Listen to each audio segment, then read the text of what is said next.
It has been a minute, everybody. Happy to be back for Happy Hour episode number 98. We've got one heck of a show for you guys. We've got a bit of a crossover between a couple major personalities from the CKNA 206 racing paddock and beyond that'll be joining us. We'll be prepping for the US Pro Kart Series finale this week over at Trackhouse Motorplex in North Carolina.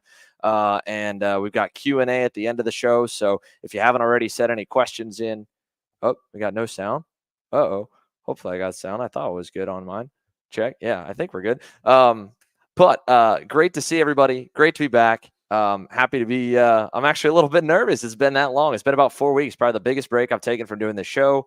As most of you guys know, we've been live every single weekend. This week I finally came home for a couple of days just to breathe and to get ready while the boys and the rest of the crew is already over in North Carolina and are getting ready for the USPKS event. But was super cool to be back at a CKNA event. For those of you guys that have been following us from the very beginning, back in 2021, we were at the CKNA Spring Nats, CKNA Grand Nats, and making video edits of both of those. Of course, we didn't start streaming until about the summer of that year. And a fun fact for anyone that's followed my story a little bit and heard a lot, my first, or really, I guess technically my second ever paid announcing gig was one of the last WK Gold Cup races over at Barnesville in 2015. So I started racing there, started racing actually clones, which were kind of the predecessor before the 206s really took hold and became really, really big. So it was cool to get back to that kind of atmosphere and be around the track there. We've been at club events, we've been at TSRS and a bunch of regional events throughout the year. So we've seen a lot of 206 racing, but this weekend was all about putting it in the spotlight. So I thought no better way to kick off tonight's show than to bring a couple of guys that, you know, are in it, doing it for a living for a lot of weekends a year. To explain a little bit, let you guys get to know them if you haven't already. Of course, many of you guys that have raced 206s at all would probably know at least one of the three that we'll have on tonight's show. But to have them also give a little bit of their story and, you know, really explain kind of some of the differences and what's been the secret sauce to, you know, in 7 years go from just over 100 entries at one event to turn it into 500 plus and over 440 plus drivers. And have it be still everyone for the most part coming away pretty positive. So there's a lot of racing stuff too, but racers all have different opinions. So I want to save that for the end of the show. We want to talk about some other things tonight. And again, first of all, it's introducing our guests and getting to know them. So I want to bring them on into the studio, and we'll have each of them go around a little bit to tell their story. So we have Paul Rice from MGM Chassis, Jim Lipari, who, by the way, folks, I'll have to unmute and mute Jim potentially because he's at a dirt race. He's already at another track tonight, and Tim Lobaugh from Trackside Karting Services. So thanks, first of all, to all three of you guys for being here tonight. But Paul, I'll kick it off to you, man. You know, first of all, what's the first kind of experience you can think of that introduced you to the sport of karting going back a little ways?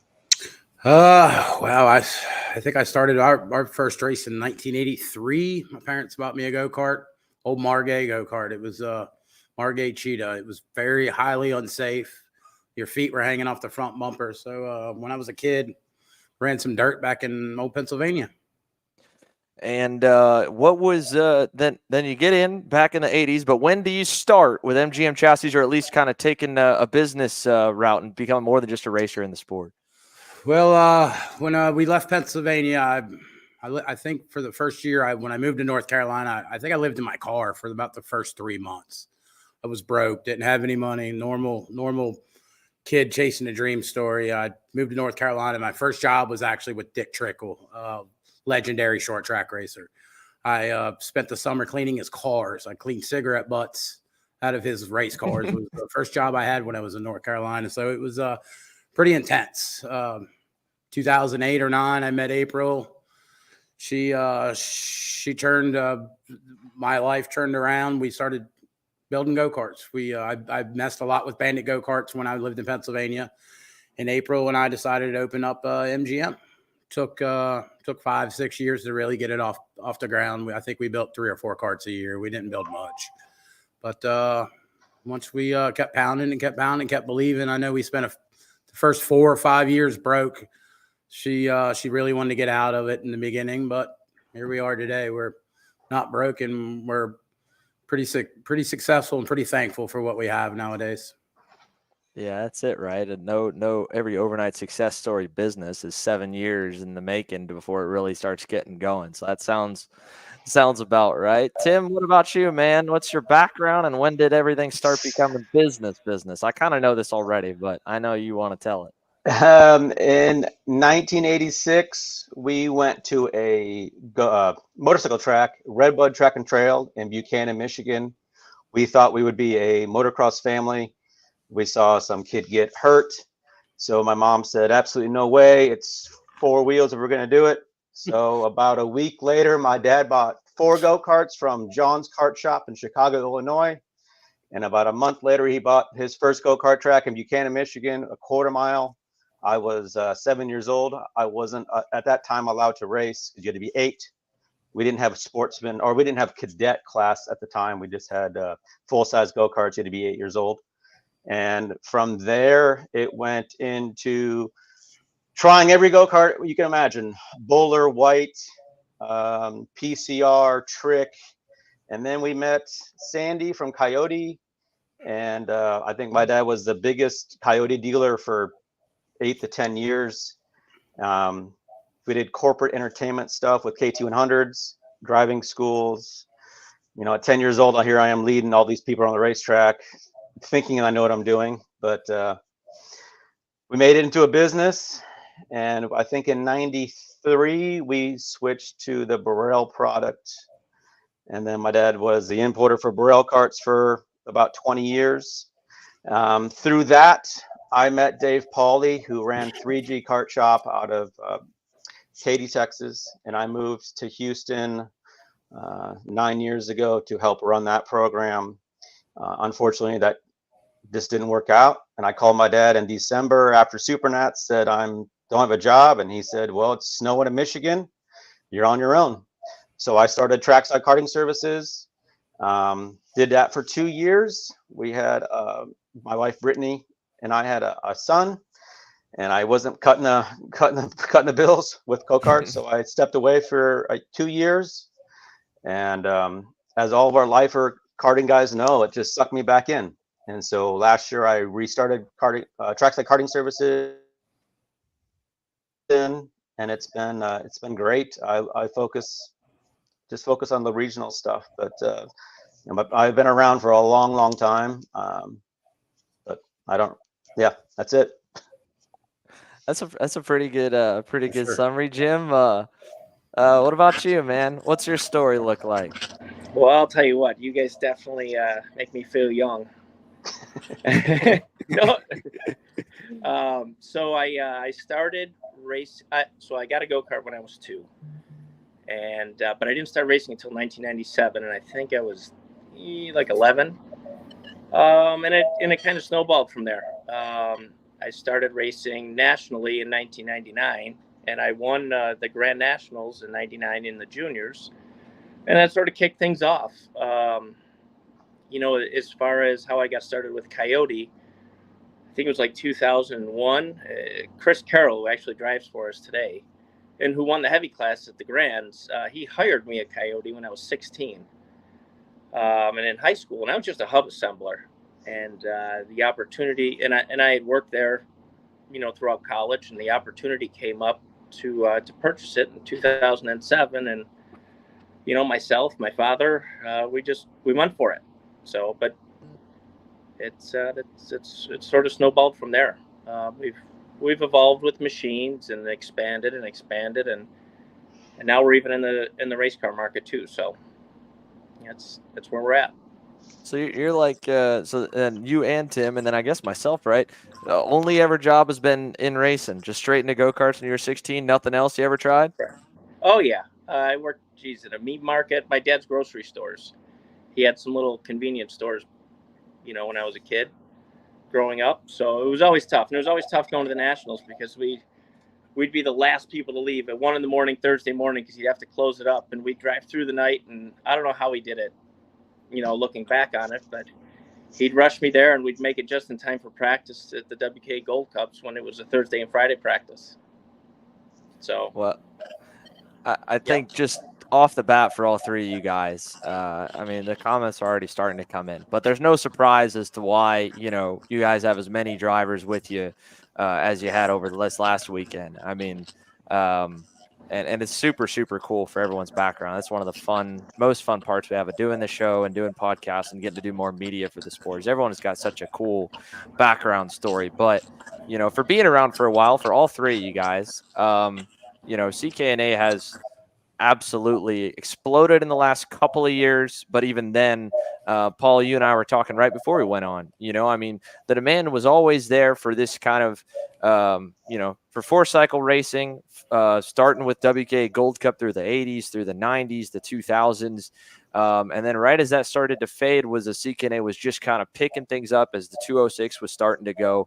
And then we get to an event this weekend that's totally different than, pretty much any other event on the calendar. It still even dwarfs the Spring Nats, now entry-wise, which is already a big event over in Charlotte that's only been around for a couple of years. So, in talking about that kind of success doesn't just happen by luck. To have that many people want to come and spend their time and their money and racing at a specific event. So, for you guys that have been in it and speaking kind of both from what you hear from your customers and beyond, I want to go around the room a little bit and what is kind of the secret sauce that you guys would attribute, if there was one thing or a couple of things as to why we have so many people that, this weekend, it felt like to me with the amount of campers and small trailers and even pitch tents and stuff, like these were a lot of families, single vacation or single pilgrimage out of their state for the year. That's a lot of commitment for anyone, time, money aside. So Paul, to you first, man, what do you think's been such a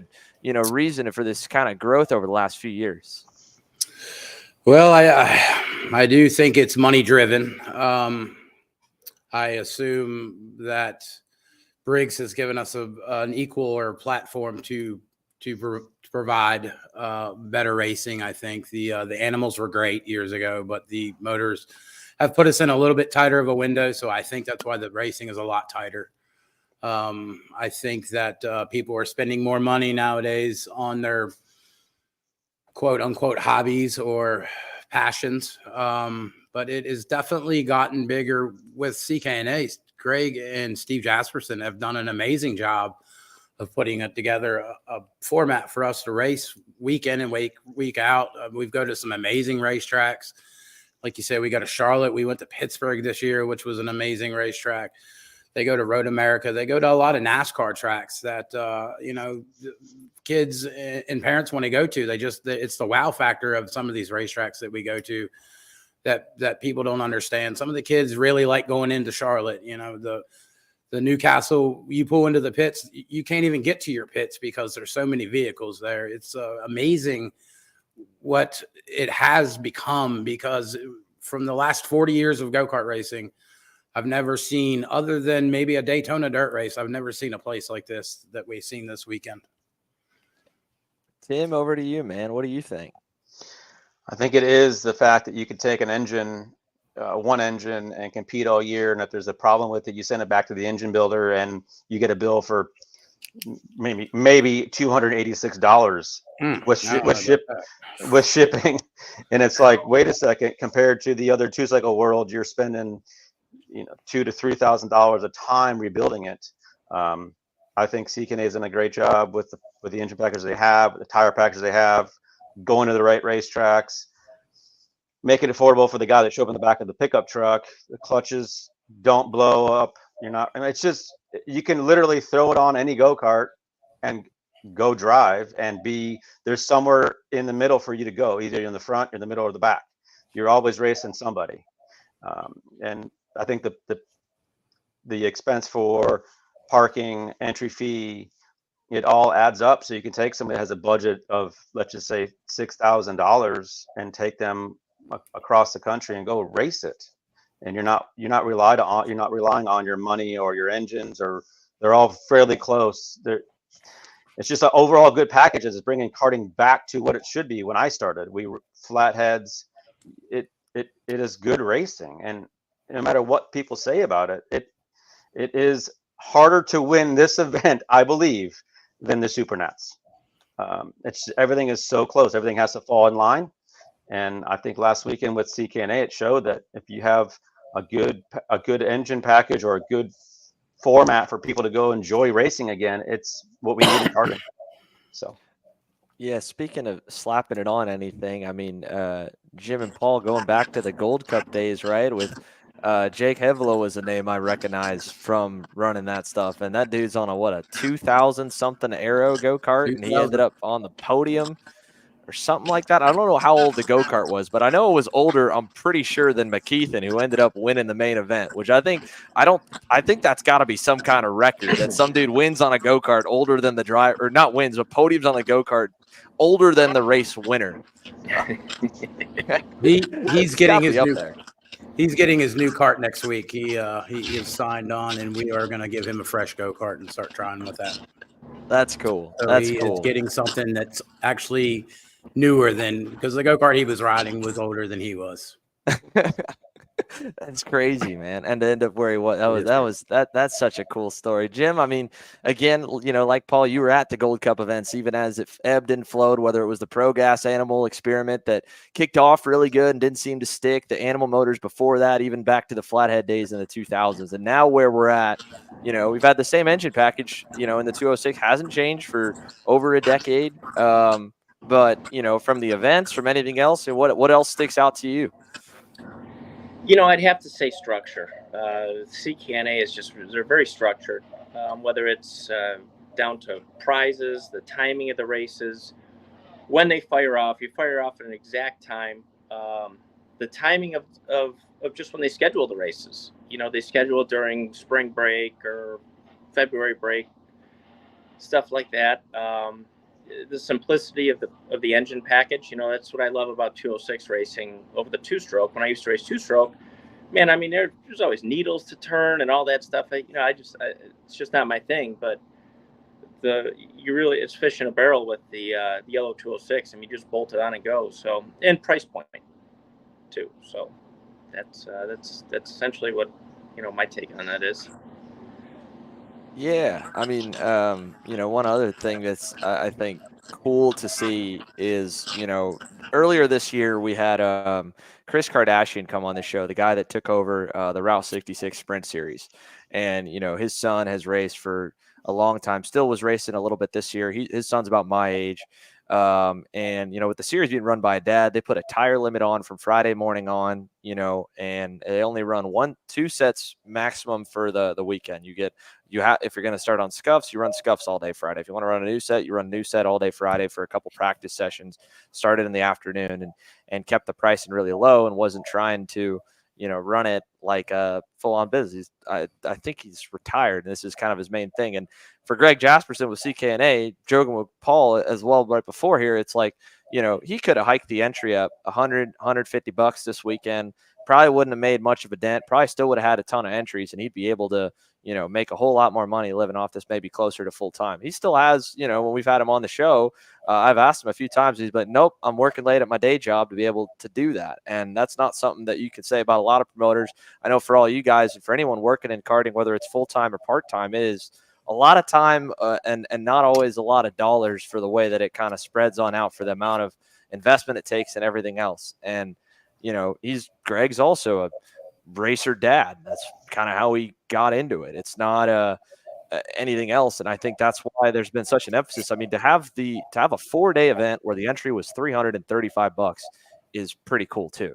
I know with, in the grand scheme of things, the entry fee, the pit passes, they don't make a huge dent in your overall budget when you're traveling, because hotels don't get any bit cheaper for us no matter where we go, flights, gas, etc. But that part to me is one thing that's pretty cool. And you can see how much he cared. I mean, cookouts have become kind of a thing at a lot more events this year. Cooked out Saturday night, was hosting stuff Thursday night, Friday night. And I think the thing that stuck out to me the most in walking the pits at the end of every day and trying to meet all these new people, which was super cool, is it's like, no matter how good or bad guys were running, everyone was still, for the most part, like in pretty good spirits.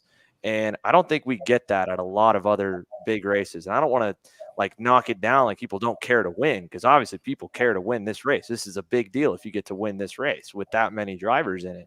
But, no matter how people ran at the end of the day, between all the extra stuff they do and just the whole pit atmosphere was really, really cool for me to see. That we see at a lot of other events too, but it just felt like another another level of people hanging out. There's some races you go to and the pits clear out, an hour after the racing's done.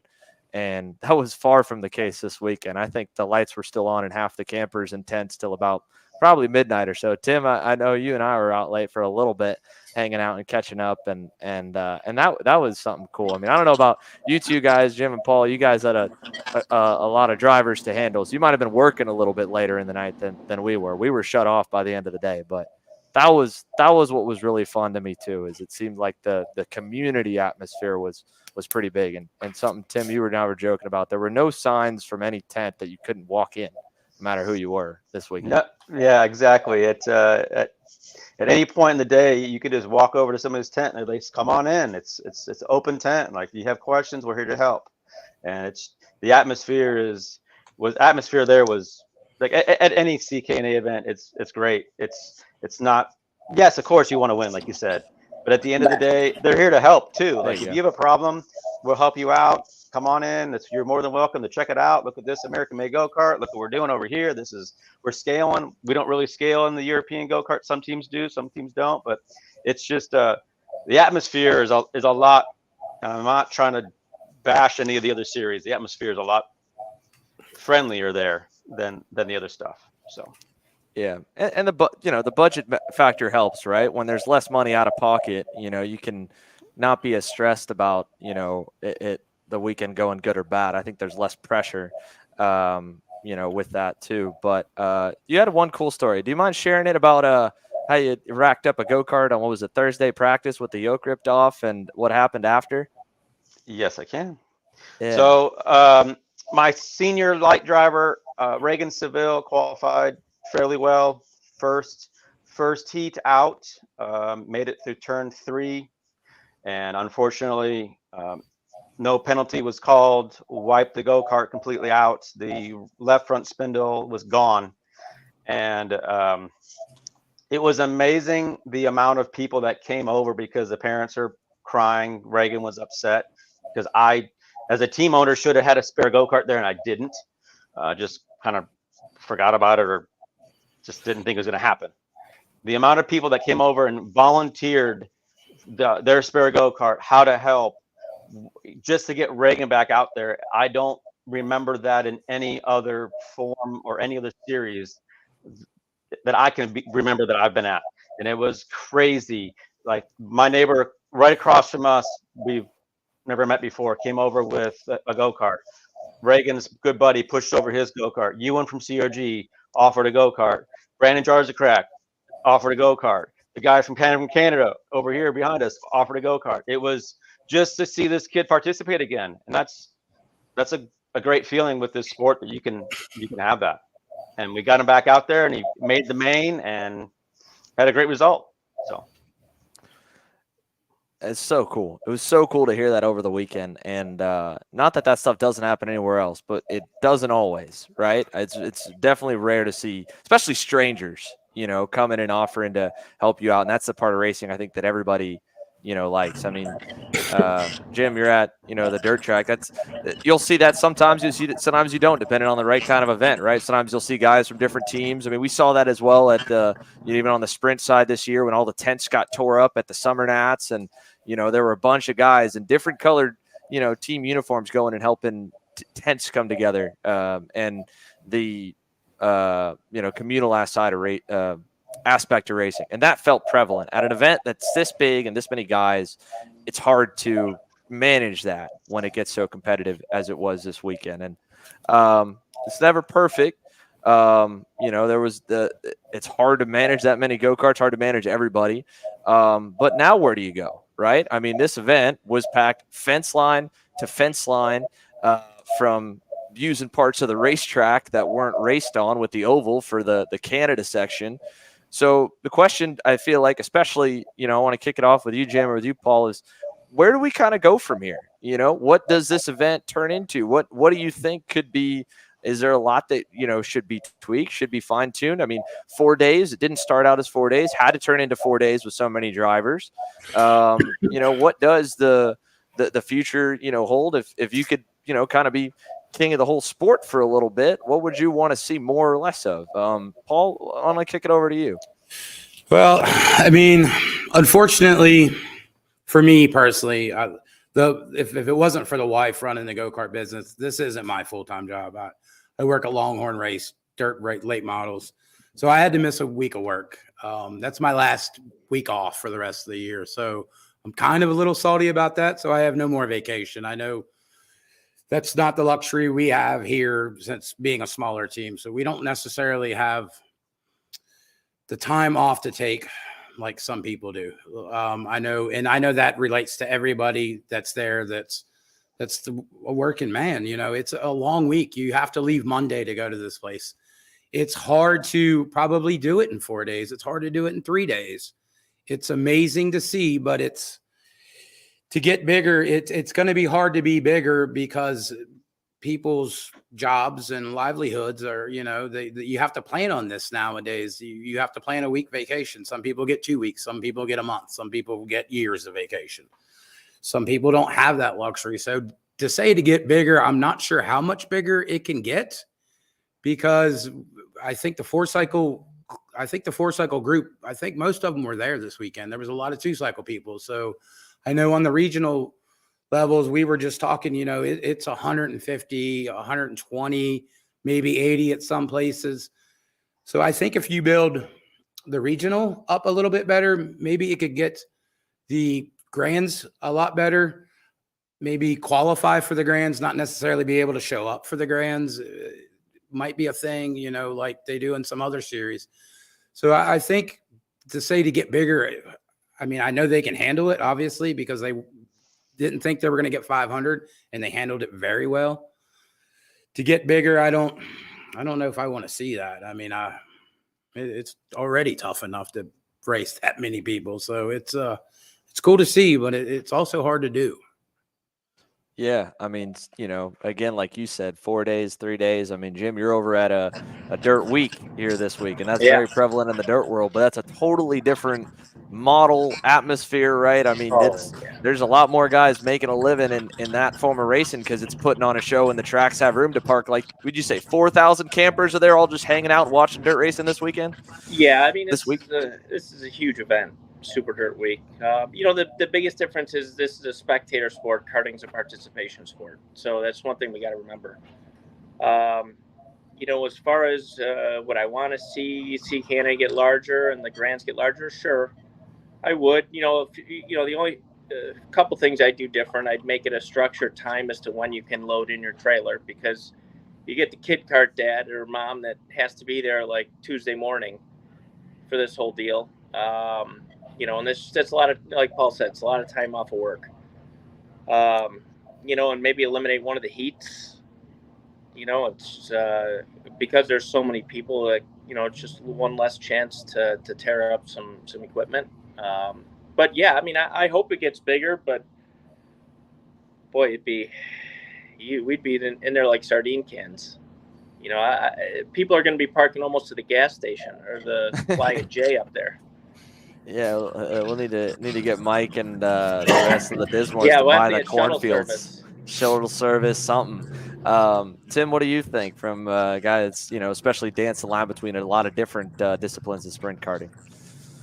I like the idea of maybe qualifying to get in, or taking the people that have maybe more experience to maybe a pro light with open tires with a little bit lighter. I mean, 35 pounds of weight on to make light. That's why I didn't run medium. I just didn't want to pick it up. I think Colin Warren is one of the best 206 drivers in the world. If we could maybe take, obviously, Brandon Jarzacrack, Paulie Massimino, you can make a list of about 28 or 30 drivers that have been racing 206 for a long time. Maybe have them put on a show with some money, open tire, or, you know, a softer tire, lighter weight, like I said, or maybe put in the 110% rule. If you can't qualify within a minute and 30 seconds of, or whatever the time is, maybe you don't make it in, or you make a B main out of it. Thursday practice is good to a point. It's also very expensive to be on the road. Like Paul said, it's a week of time, and I'm coming from Houston. It takes 18 hours to get there. There's a lot of different things. I don't really want to see them get any bigger. I think that was a big enough event for them to put on. and to do it the right way.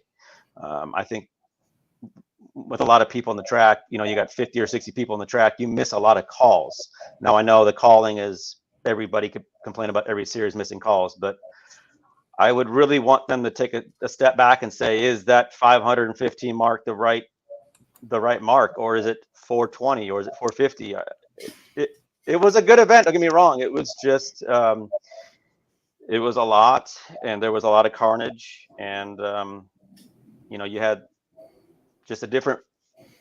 It's attracted to people because it's inexpensive, but then we have a huge range of speed wise.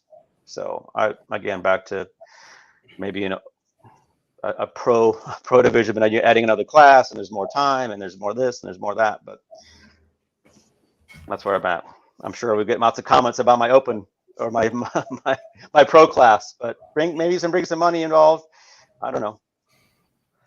I mean, it'd be cool, right? I think, you know, the one thing, if it's going to be a major race to run, you know, it's kind of good to end with a show, right? When we go, you know, this weekend, X30 Pro is going to be the main event show. It runs last, just like how Medium ran last at the end. That was the biggest total entry. Maybe you could make it where, you know, to qualify for Medium, you had to at least, you know, start or make a main in light or heavy. You bring the light or the heavy weights 10 pounds closer, and you split the guys into either one instead of a brand new guy going into where the medium class is.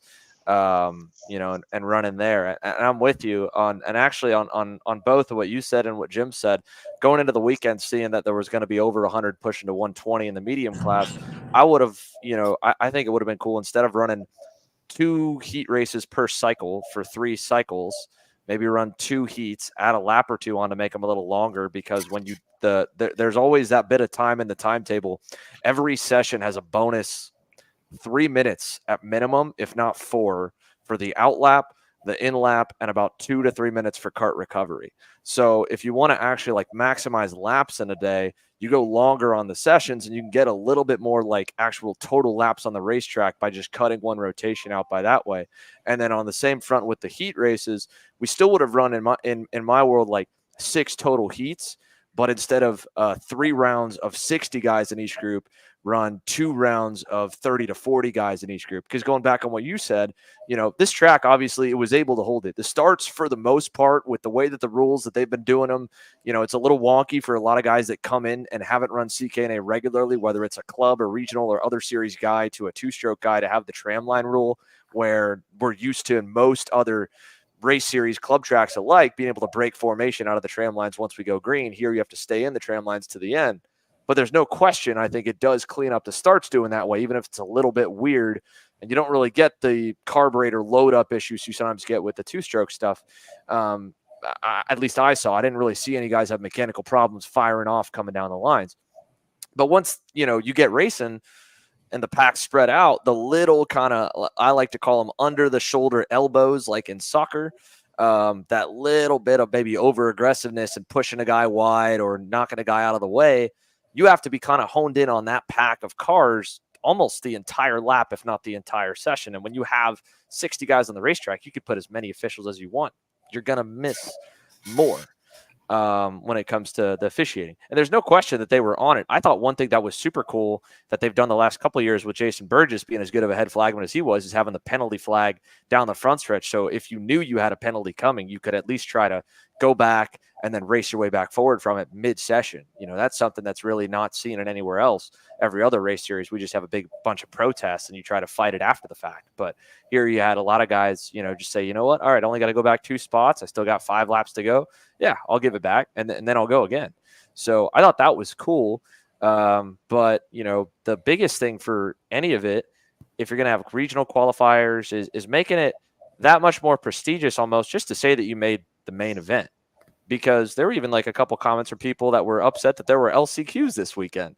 Like, oh, I can't believe I'm not going to get to race the main event, you know, and I spent this amount of money and whatever. And it's like, not everyone deserves a trophy. And that's a hard line that a lot of parents don't want to hear if it's their kid. And a lot of drivers don't want to be told that they're not as good right now today as the guy next to them or the other 40, 50 guys up ahead of them on the time charts. So, that's, if it wants to grow in any way, I think the mindset of a lot of racers going in needs to be what I felt like it was at the end of the night, which was they were happy to be there and not feel like you're entitled to get to race the final just because you paid your entry fee, because that's not how it works in any other form of racing. I mean, Jim, going a bit off topic, how many cars are running tonight and how many make the feature? Do you know?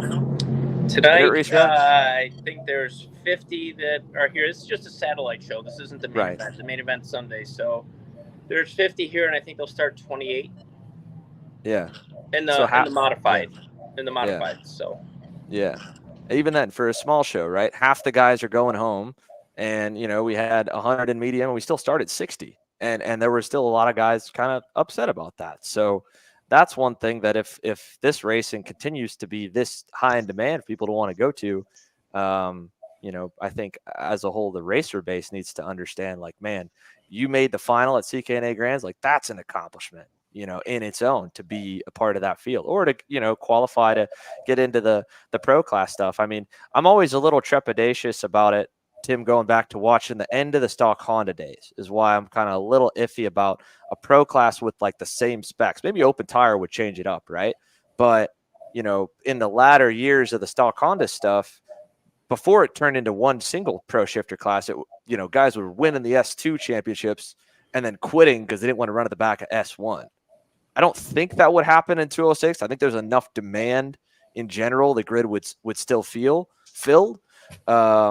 But that would be the only thing that I could see that I don't like. I've told a bunch, regardless of class, you know, like that's what it looked like it happened there. So looking back at history, what would happen of a pro class of, would it just end up being 15 guys because guys would try to stay down and cherry pick so they could race against 100, you know? I don't know. But the qualifier thing in terms of growth for CKNA is, I think, the best way, like how Rotax used to have the punch system in the 2000s. Where before you could show up, even if you don't got to, like, let's say, place super high, maybe you should, just because there were a lot of guys outside the 110% rule here, maybe like probably 10 per big class that were like seconds off. But that would fill up the regional racing. And then maybe even some guys would feel like they got to race against a field of 40, you know, at a CKNA South or CKNA Northeast or CKNA North and be happy with that, you know, on a consistent basis too.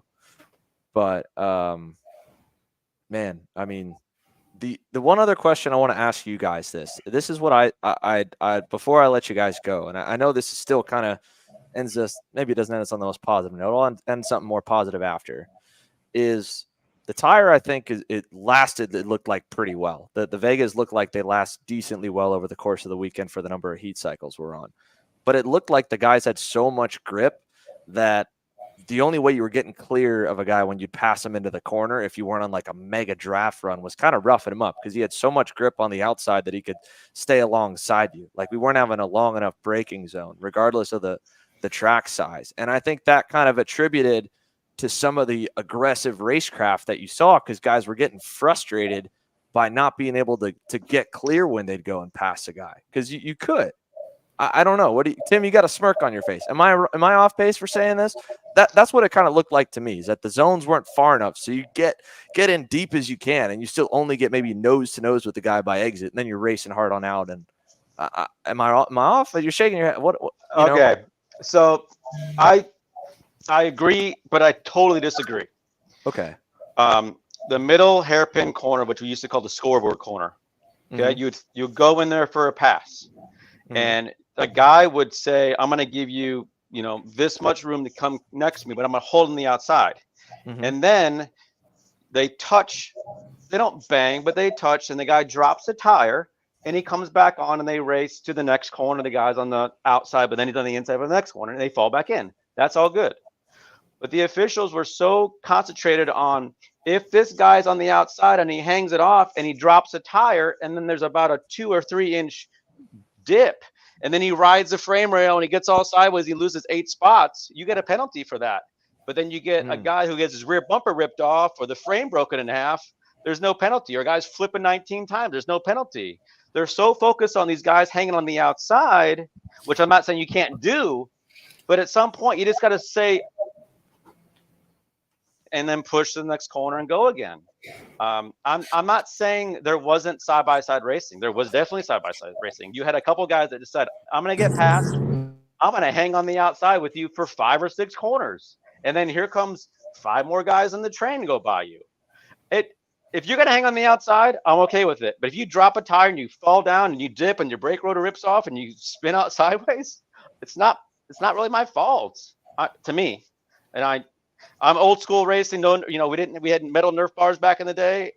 If you hung on the outside, you were probably going to flip over. And now the karts are so safe that the kids are like, I'm just going to do it anyways, and nothing really happens to them. And then they drop a wheel and they get a penalty, and to me it's bad racing. But you saw my smirk, and I just vented what I'm going to vent. I think there's too many penalties if you go side by side and the guy drops the tire and then he falls back in line. Paul, what do you think? I'm going to take over the show now. Well, go for it. To the best of my knowledge, the penalties, there were 72 penalties handed out on Saturday. Okay. So, and I don't think it was just the blocking or the racing. There was penalties. There was a lot of penalties. There was penalties. We got one for a wheel falling off. There was lead falling off.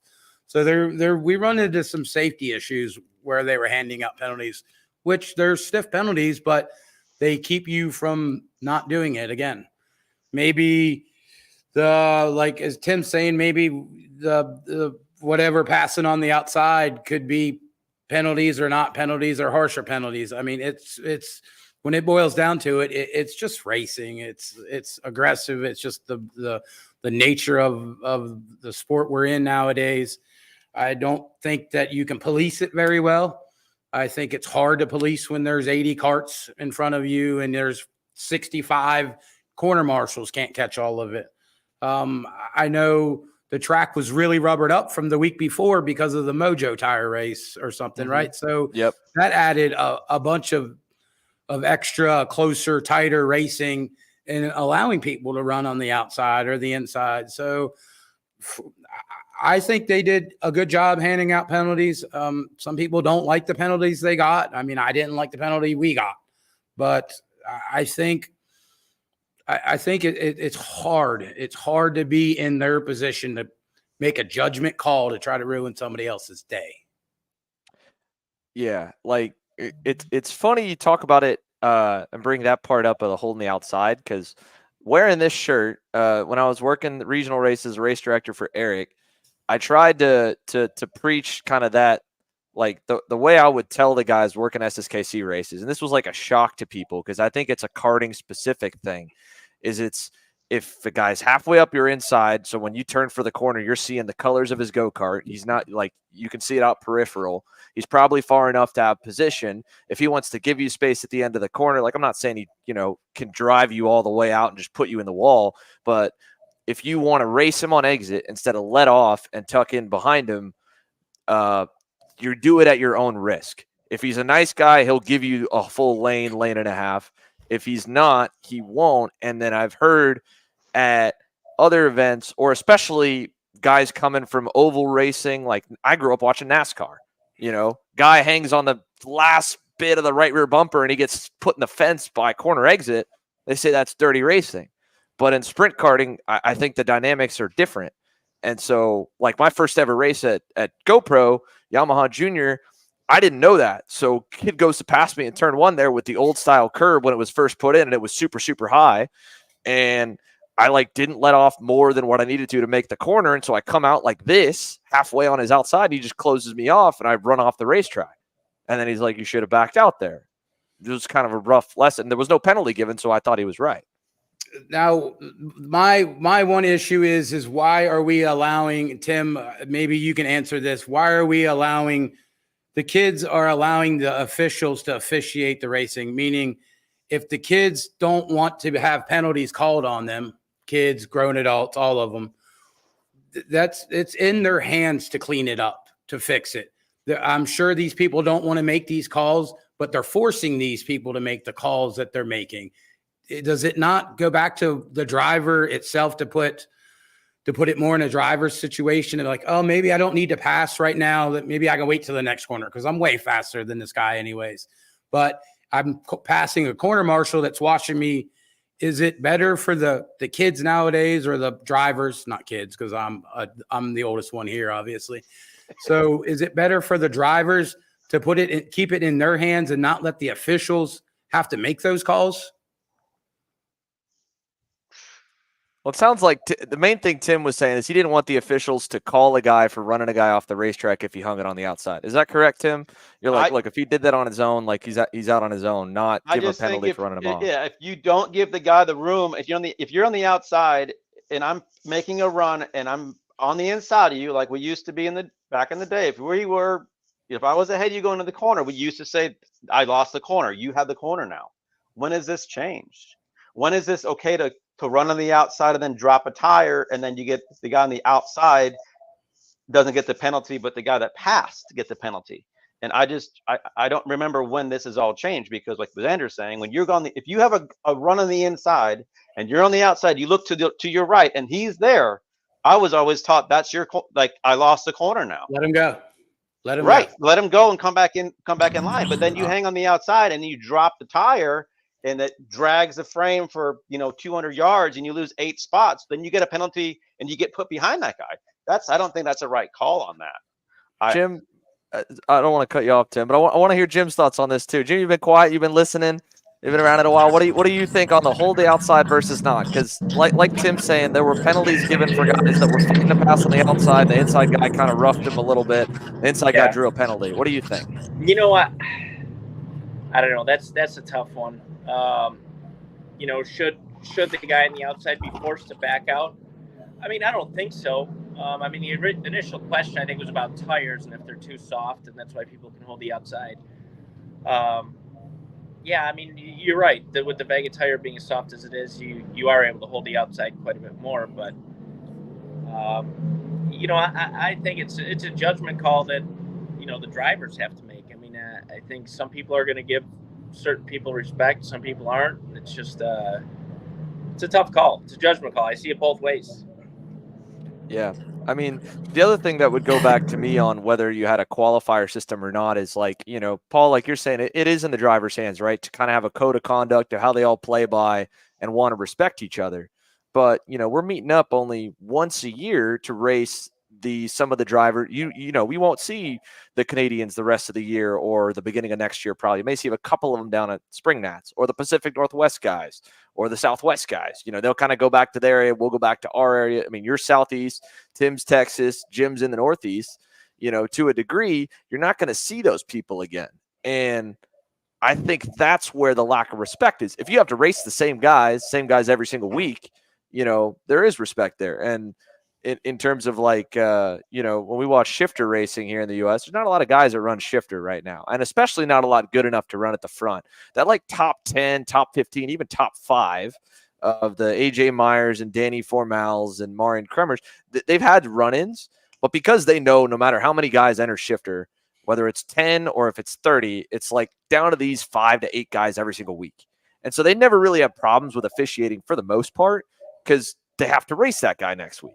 But, that lack of respect for your fellow competitor, the guy wrongs you and then because he's like, I'm not going to see you again, so why do I need to respect you? What's the consequence? And that's where it ends up, I think, where the officials have to get involved. And even then, that's tough because it's a one-off event. But we can go round and round on that. I was curious on that aspect. I think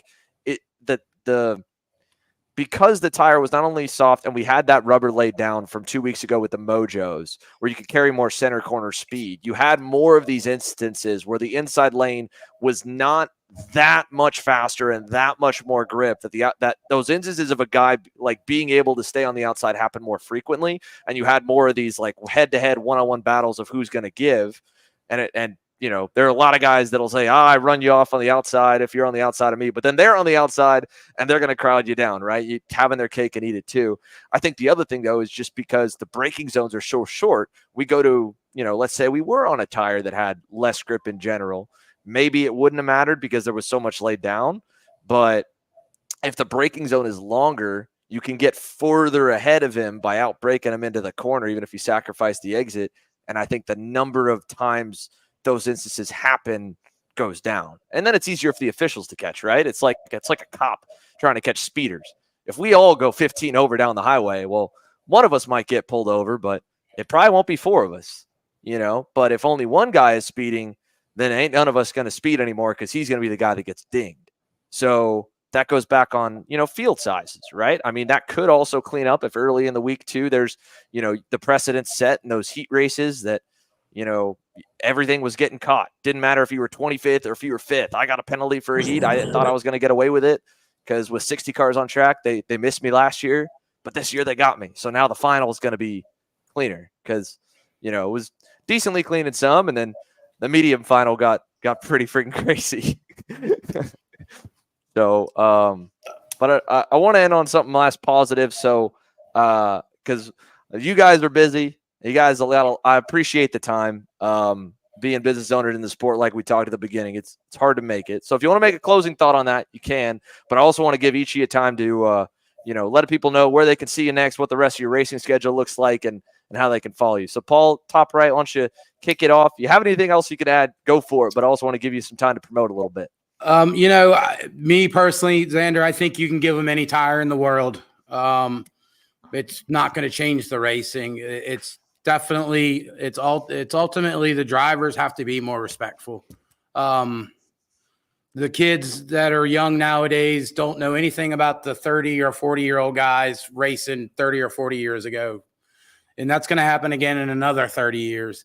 And the kids are going to be old and they're going to have these issues with their kids. So I think the respect level from old to new racers isn't there yet like it should be.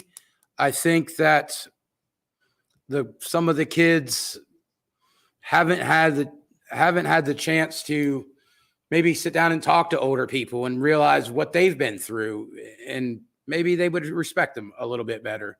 I'm not sure that the tires have any play in that. It just has to do with hard.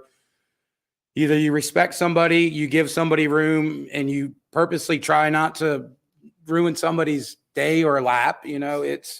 But things happen, and they happen very quick. And all those decisions are split decisions, and kids make quicker decisions than us older guys. I know that. That's why there's a master's class, and that's why there's a legends class. But overall, it was a great event. I mean, you can't thank them people enough for giving us the best playground in the world to play on. I mean, that was pretty phenomenal. I mean, anybody that had a bad day Sunday had to have woke up Monday and, said, man, that was pretty cool that we still did it. We didn't have a great weekend, but man, we had a lot of fun. We had a lot of cool things happen, a lot of neat things, just good people. Like Tim said, everybody's willing to jump in and help everybody. Going forward for us, dude, we're home. We're back to work. We're working on some stuff. We've got a race here at GoPro coming up. We're going to be there this weekend to watch you and your broadcast this weekend.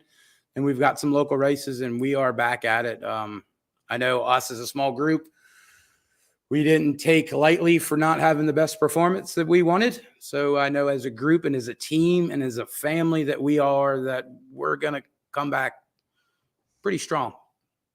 So looking forward to the future for sure. Awesome. Tim, any more closing thoughts as well as promoting yourself a little bit? What you got? No, I think it was a great event. We had one customer in the tent every time on the track. His rear bumper got ripped off, and there was no penalty given. That's kind of got me upset with maybe the middle of the pack wasn't watched enough. But again, everybody complains about every series about the officiating. But I will be back next year. This is my 3rd year. It is the best 206 race in the world. It's the biggest, obviously, in the world. It's a lot of fun. I promote the heck out of it for my guys to come up.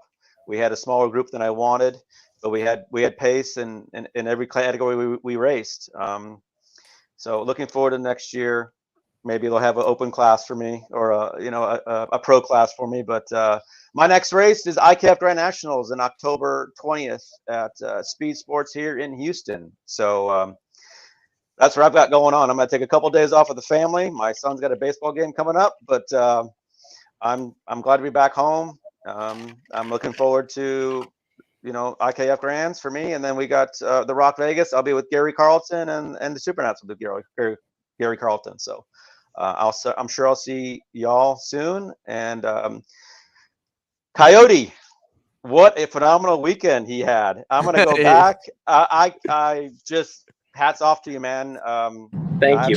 I have my work cut out for me next year. So yeah, you know what, we things couldn't have gone any better. We had the speed. We debuted a new go-kart that a lot of guys had. Not much different, but things went our way. Everyone performed well, and it's all about the people that you're involved with too. I mean, you could have I don't care how good your product is, when you've got the right people in place, things just tend to go your way. Luck is when preparation meets opportunity, and everyone worked pretty hard to be prepared. Now, things, some things, some days you're the bug, some days you're the windshield, right? So just very happy. It was a great event. Just like Paul said, it's, thankful to CKNA for giving us the coolest playground in the world to run in. And what else can I say about our performance this past weekend? It was a special weekend for sure. I bet. Big congrats as well, man. I mean, it takes a lot to get one class win, but to get as many as you guys did is pretty badass. So for all three of you guys, Jim, Paul, Tim, I know how busy all three of y'all were and are, and I appreciate the time. So thank you so much, fellas. And we'll let you guys pop on out of here.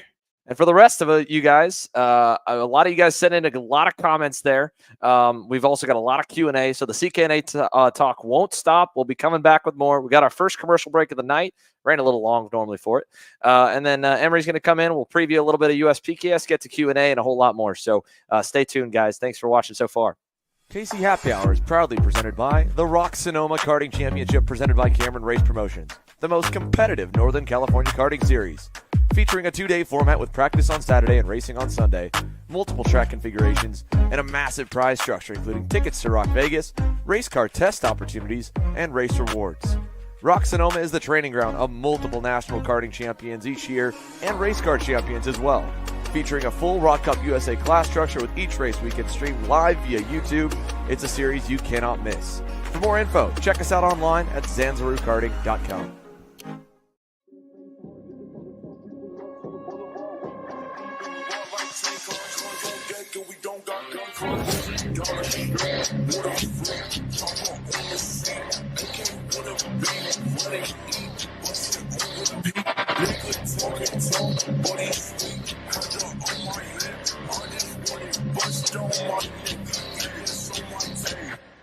Are you a racing enthusiast? Drive Your Line is the Mid-South's only full-service kart shop. We make dreams a reality for those 5 years old and up. All racers start in karting, and we're the purveyors of fun for the whole family. Karting the Coast is presented by Drive Your Line Kart Shop and is the premier race series on the Gulf Coast and brings racing to Biloxi at Finish Line Performance Karting and at the world-renowned NOLA Motorsports Park. Call us at 601-667-0770 or find us at driveyourline.com. Also on Facebook or Instagram. Kart Store USA is a kart parts supplier that racers and retailers can count on when they need reliable advice and service. We focus on servicing all racers with honesty and pride while maintaining customer satisfaction. We carry a full stock of Kart Republic and Tony Kart chassis, as well as IAMI and Vortex Rock engines. We've also got a host of other parts available and in stock, such as products from Rev Performance Materials, Jecco Racing Seats, and more. We have a 100% satisfaction guarantee. And on top of that, if your order exceeds $200, shipping is on us. Check out all we have to offer today by visiting us online at kartstore-usa.com. All right. So we'll bring in my good sidekick here to help me preview everything. Emery, Lida, Emery, we got yourself on track this weekend. We got, for those still watching that haven't watched us before, we're going to switch gears a little bit, talk a little USPKS stuff, and a bit before we get around to the Q&A, which is pretty CKNA heavy, as I expected it would be. Emery, what kind of stories we got from what you can tell first off? Yeah, I mean, it's the final weekend of USPKS. We started the season all the way back in March in Orlando. And really, I mean, we've seen big numbers across the board. You've got over 50 in both of the KA classes, a strong pro turnout, and it's to be expected. I mean, the championship battles in both of those classes are really good. I think that's going to be kind of the main story of the weekend. I mean, in X30, you've got Diego Ramos and Ryan Norberg, kind of the two protagonists.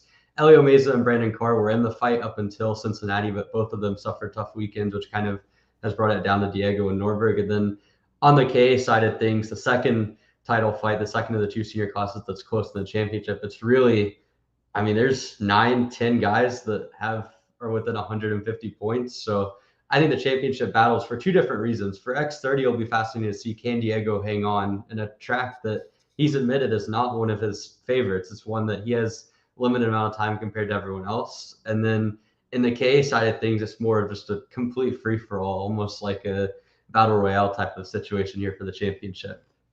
Yeah, I think for anyone that watched the CKNA Grands in the medium final this weekend, I think it's going to look a lot like the KA finals at GoPro. It always is, or at Trackhouse. It always is. It's a pack fight every single time. And X30 will be interesting because, I mean, Ramos is a guy who's like flown under the radar, I feel like, all year. To be on the cusp of winning an X30 championship with 0 wins is pretty rare in the current stage. So for him to have that on tap would be pretty mega, and especially to upset Ryan Norberg and RPG. And I think this weekend, a little side note for viewers, right? So there's going to be not just us streaming. There is the FIA Worlds at Franciacorta. I actually was talking to a couple new guys today. So, and I wasn't aware of this fully until I might have known it. I might not have. And we were doing the Rotax National. So the FIA mandates that no other karting event can call itself a world championship in the official title. Outside of the FIA World Championships. Rotax has the Rotax Grand Finals. ROC has the Super Final, which is next week over at Lonato. IAME has the International Final. Tillotson has the T4 Nations Cup. Nobody is allowed to call themselves a world championship outside of the FIA World Championships. That's this weekend, and that's kind of lightened the field up a little bit. Joe Turney is racing over there with the same chassis and engine combination that Mateus Morgado won on for the World Championship title last year. Morgado's there with Burrell. And there's a couple of other American-based names, Jack Iliff and Vivek Canthan and Junior.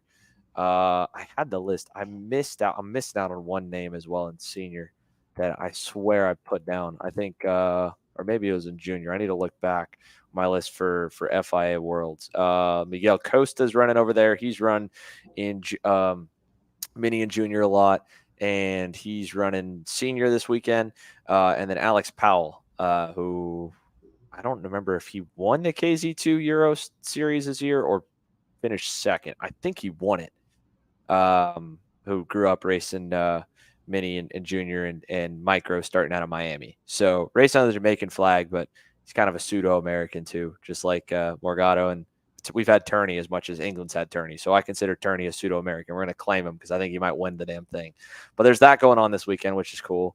And I mean, in terms of the rest at Trackhouse, at this point of the year, right, we're coming off of 500 entries at the CKNA Grands. That's a bit of an anomaly, for being the only major on the year. We have over 260 this week for USPKS at Trackhouse, which I think people kind of, negate that number because it's at Mooresville, but a lot of the Mooresville crowd, you can attest to this, Emery, they travel, they're a big part of the national makeup. And so to pull 260 at this point in the year, a month and a half out from Supernats, a month out from Rock Vegas, when people start to run out of money and run out of budget and have to kind of look to next year, I feel like that's still pretty positive for the sport. And it's smart, obviously, to end a Trackhouse that has a good club, but still. Yeah, and it's also like it's a third national race to come through Trackhouse this year, which, I mean, if you're someone that's running on a limited budget that's so local, I mean, naturally, you're going to think of, well, Stars as first off kind of maybe a little bit less of the intense national circuit compared to USPKS. And then you also have the fact that's early on in the year, and then you have IME Grands here. So it's like this is the third round.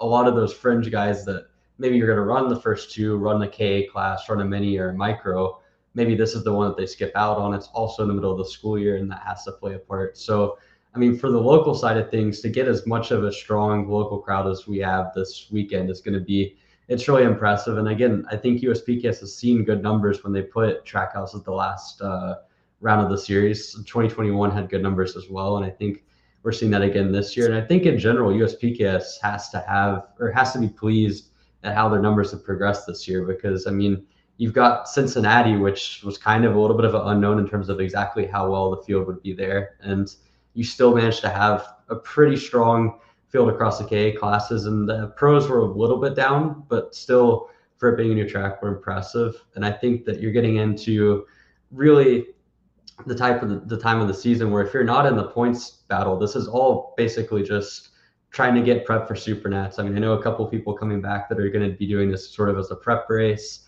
So, I mean, I think it's a good turnout. I think that to have over 55 in KA again for both classes, to have over 30 in X30 Pro, shifter is the one I would say is a little bit underwhelming to be at less than 10 with only a couple of days until, or literally one day until practice starts.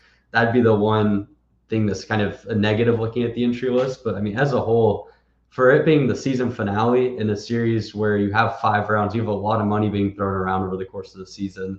And at a track that's already had 2 national events, to have over 260 pre-entries is really impressive.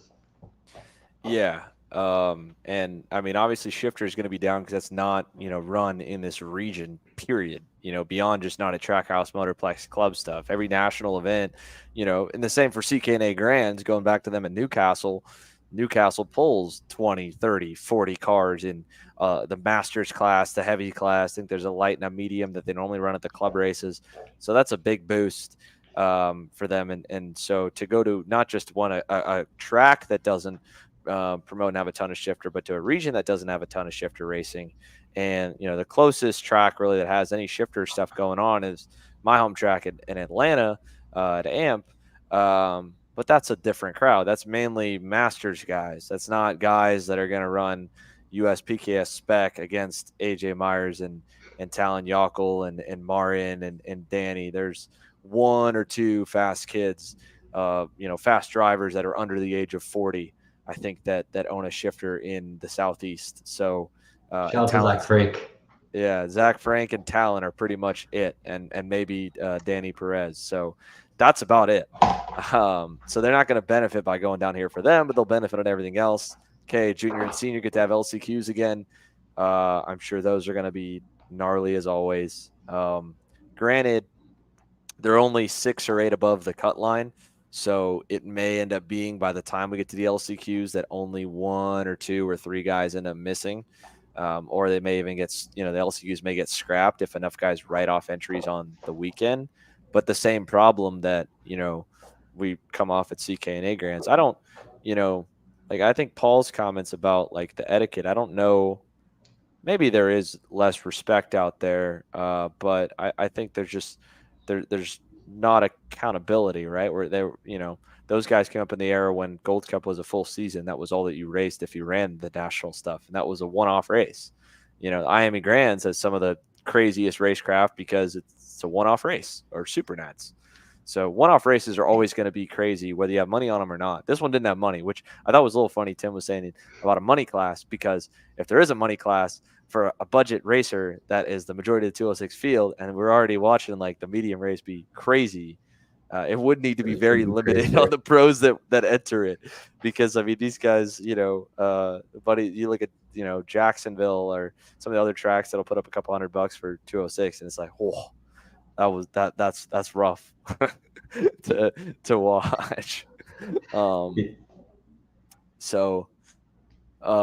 what else you got, Emery, before we get into Q&A coming into this weekend? There's always a lot more to talk about coming on a debrief than a preview, but what else? Yeah, certainly. I mean, a couple more major stories. I mean, you got our friend Dalton Haynes, KC Exclusive, is going to run 3 classes. It was announced earlier this week. He's running the Pro Shifter category, the KA category, and X30 Pro, trying to defend his IME Grands win, which personally, I don't know how he's going to do it fitness-wise, but if there's one kid that can do it, it's him. But certainly, I mean, I know he's been doing a ton of testing on the shifter side of things, and I mean, he'll be a threat in all three classes. But to my knowledge, it's the first person under the current class format that we've seen in the US over the last 6 years or so that's even attempted to run all three of shifter, 125cc and a 100cc in the same weekend. I mean, I know way back when, especially when WK was more prevalent, you would see guys obviously going through the weight classes like you see at the 206 events, but on the scale of running a shifter, a 125 and a 100cc, it's a really limited thing. So that'll be exciting to watch Dalton run those three classes and see what he can do on that one. And then along with that as well, more on the team front. I mean, you mentioned Mateus Morgado not going to be here, Joe Turney not going to be here, Marian Kremers not running shifter, Danny Formal not running shifter. So those are kind of some heavy hitters among kind of the factory guys that aren't going to be there. But one guy that is going to be back on RPG and Rawson Performance Group is Hayden Jones. He makes a switch back from Trinity Karting Group for this weekend. Saw him at the test weekend. He is going to be in, I believe, only in the X30 category, but along with him and Ernesto Rivera and Donovan Bonilla coming back as well, kind of the strongest RPG turnout we've seen in X30 in quite some time. Yeah, I think it's still going to be tough to win, right? Like you think Turney's not in the field. Okay, based off the last time we saw these guys on racetrack, it's going to be Norberg fastest than everybody by, a tenth or two, and then maybe Keeble, DeTulio, maybe Pauly or Ramos. But, we go to Trackhouse. We know Pauly is going to be wicked fast. We know Ataconis will be wicked fast. Ryan's good there too. I think for a non-Trackhouse local, he's probably the fastest of the bunch or the most comfortable of the bunch. Granted, because he was still racing there as an East Coast guy even before he started running Pro Tour, where some of these, guys that come in from, Ramos only recently was living in Orlando. At the time that Norberg was racing at Trackhouse for the first few years, Diego Ramos was still growing up in Brazil. So makes him somewhat, I feel like, of a local. But, I'm curious to see how good Harley is going to be speed-wise. I think there's no question that Keeble will be in the KA pack. Yeah. But I don't know if he'll have that last half tenth or 10th. Because at Cincinnati, it took him to the end of the weekend to get there, and it still felt like it was like just a little bit off. And that's why he kind of had to low line it as much as he did. Yeah, and I noticed, so from what I was talking to him on Saturday, he spent pretty much all of the day on Friday exclusively testing X30 and then focused on the more limited track time on Saturday, focusing on K. And from a pace standpoint, it seemed like compared to where I saw him like at Newcastle, supposedly before the test weekend, it seemed like he had pretty decent pace. I mean, look, at the end of the day, when you go to Trackhouse and you have guys that have thousands of laps here that are running both the X30 and the KA, like it's hard to really get a good comparison. But I think I'd almost imagine by the time you get to Friday, he'll have put enough laps on that track to have a good basis and be right up there. Because at this point, like he was one of the few people that got all 3 days worth of testing over the weekend. I think that's going to be a pretty big advantage, and at least kind of mitigate the effect of coming into your track. And it's something he's done at every race this year. Like he's done it at Orlando. We saw there, he was kind of on it from the get-go. I mean, I believe he came in light for one of the sessions, but otherwise he was within a tenth all the way from official timings onwards. So I think it's something Keeble can get used to, and I think he'll factor in. I think, like you mentioned, Ataconis is going to be fun to watch getting back in the seat again. And I mean, it seems like he's gone. It seems like the last few times we've seen him, he's gone a couple months, come back in Trackhouse. It takes him maybe a day or so to reacclimate, and he's immediately right on it. And then, I mean, we'll see what Pauly can do again, see what Dalton can do. But I think there's going to be a lot of competition even without Morgado and Turney there. Yeah, it'll definitely be packed up. Well, that's all coming this week. Let's hit the Q&A of what we've got to come in. A lot of comments from you guys from earlier in the night. I saw that one just got answered, actually. That was from Expedite Travels, asking what chassis Austin Garrison was on. He was driving for Tim Lobaugh, who had earlier on the show with GFC. I'll hit these here, Emery. I know we've got some other ones that have come in on Facebook and Instagram. I've got those on our little note sheet to get us into. But, yeah, Garrison was on a GFC kart there. One guy asked, this is Kane's Cats Heat 305. Not familiar with our karting scene in the U.S. What's our OK and OK Junior classes called here? Which events are championship events? So in the U.S., we don't really have them. The first dabble that we and most of the FIA is making it where you can't run the spec of OK or OKJ. You have to run a slightly detuned lower rev limiter OKN or OKJN, N standing for national. The Stars Championship Series has adopted that, but over here, it's not as competitive grids as the two other major national series in the SCUSA Pro Tour and the US Pro Kart Series. For those, we just run IMEX 30s. So it's unlike OK and Junior that are direct drive and a little more horsepower. These are a little bit less horsepower. The OKN is about the same, 30-ish horsepower for senior, high 20s for junior with the restrictor. But they're electric onboard starter instead of direct drive push to start, so they're clutch driven. This is for Hunter Fox earlier. These are a couple questions we got talking in about the point system, or like a punch system. So I wanted to clarify this a little bit, some more time. The punch system that Rotax used to be is you normally had to have 3 punches on your punch card basically to be able to enter the national race. Didn't have to score in any certain position or anything like that. At least in the last few years of it, you just had to show up and run an official punch card race. You remember those eras? Were you Were you racing mini max in that era, right? Yeah, I was a mini, and yeah, I think it was 3 events, and it doesn't matter how you finished. You could be 19th out of 20, but as long as you were at a Rotax sanctioned race, it counted towards your eligibility to enter like the Grand Nationals, I believe, as well, Pan Am, and some of that stuff as well. Yeah, and so some of the Rotax in-house events could count as punches, but like if I'm CKNA, that's where you can kind of link up because you're going to flood entries into the regional series because they want to run the Grands. So there's some kind of, fair agreement you could try to put together to go to, PK at the 4-cycle showdown, but even then just in general qualified clubs. It's like if you wanted to get them onto the CKNA rule set, hey, we'll let you run our rules for free if you, count our punch system or some kind of way to make it to, maybe you get Briggs involved to be the glue between them. Because Briggs just wants go-karts on the racetrack no matter what the organization. But obviously Briggs is a great relationship with CKNA. Had people on site. So Briggs could be that glue, just like what the Briggs Weekly Racing Series already does. They already track all the data. All these clubs send it in anyway.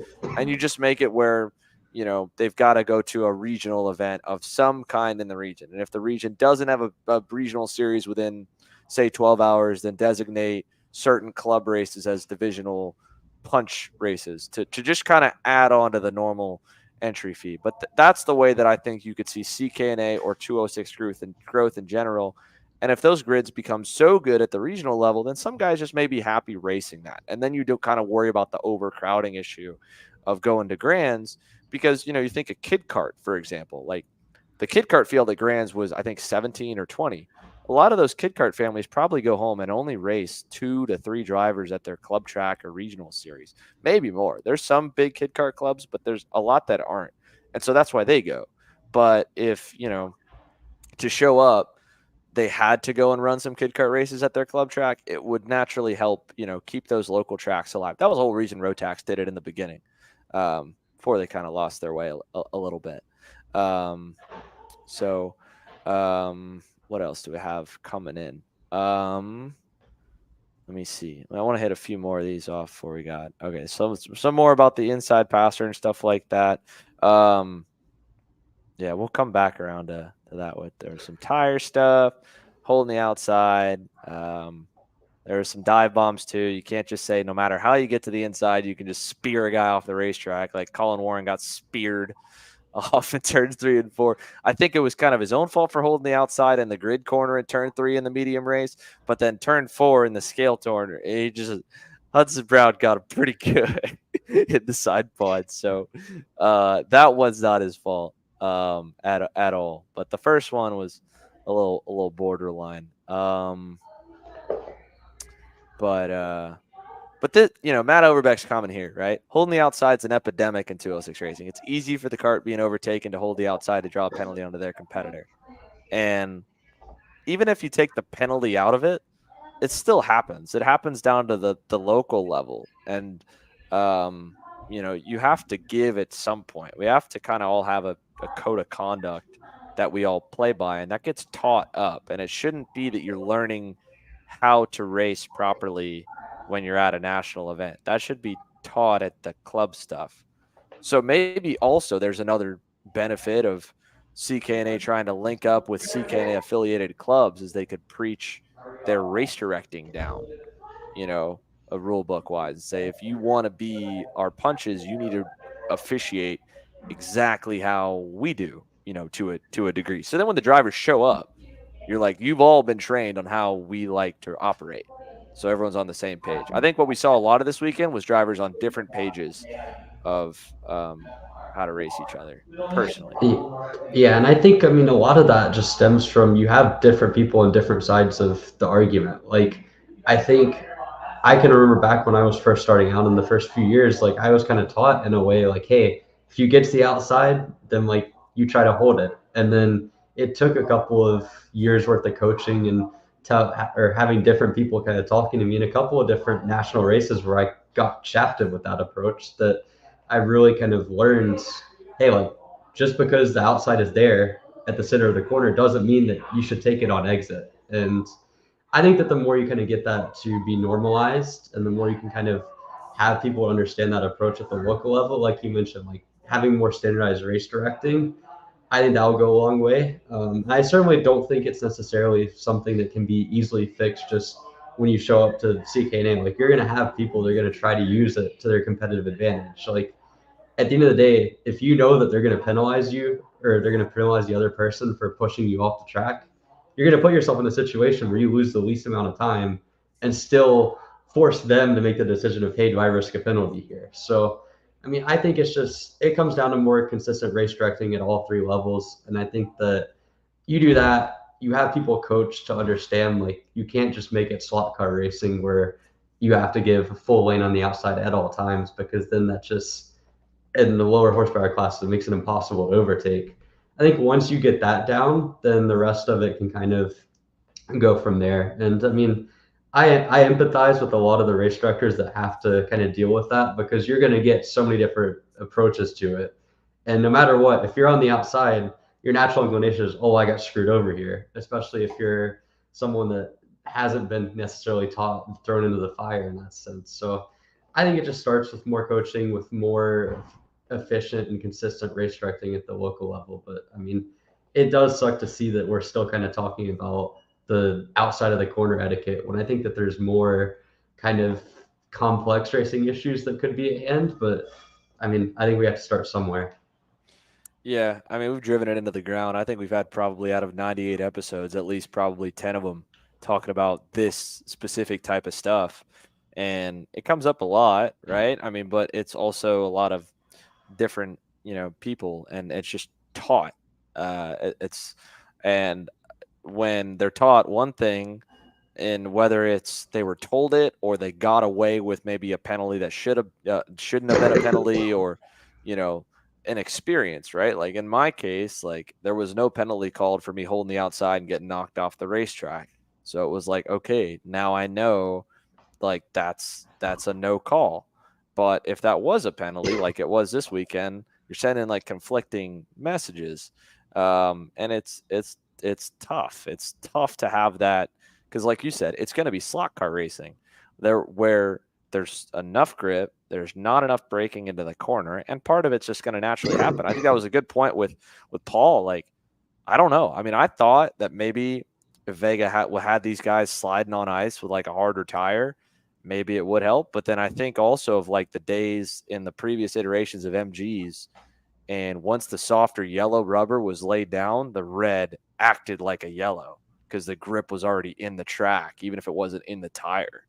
And so we'd pick up so much time. You see it in IndyCar, right? When the IndyCar guys go out and then the Road to Indy guys go back out, the Road to Indy guys go like a second faster because all that Firestone, Firestone reds, now this year green rubber gets laid down. So maybe even changing the tire wouldn't make a difference if the scheduling was different. Someone asked, like, maybe you schedule a little different on Rotax, and to do that, to schedule an event just to not be after a high rubber event is like, that's pretty low on the the scheduling, I feel like, totem pole. You already deal with so much. Like, There's there's so so much many other layers stuff to try yeah. and set a date for. But you know, I don't know, but there's so much ability to hold the outside in the 206 stuff even more, regardless of tire, just because you just don't, you know, the inside guy doesn't break that much deeper, and you guys in some corners you're not going as fast in the center of the corner as the K or the X30 or the shifter. In some corners you are, which was cool this week because I was talking with Cody Schindel about it. Like there were guys like switching nose cones to fight aero wash. And Cody came to me and he's like, well, like, this seems silly. Like, does it really matter in like 9 horsepower racing? But yeah, they're not going as fast in the straightaway, but the aero wash is in the center of the turn. And if it's a soft enough tire and a lot of rubber down, that center corner, like low point of this mile an hour, it's going to be the same, you know, from a 2. You can, like, physics wise, how much the go-kart weighs and how much grip does a tire have?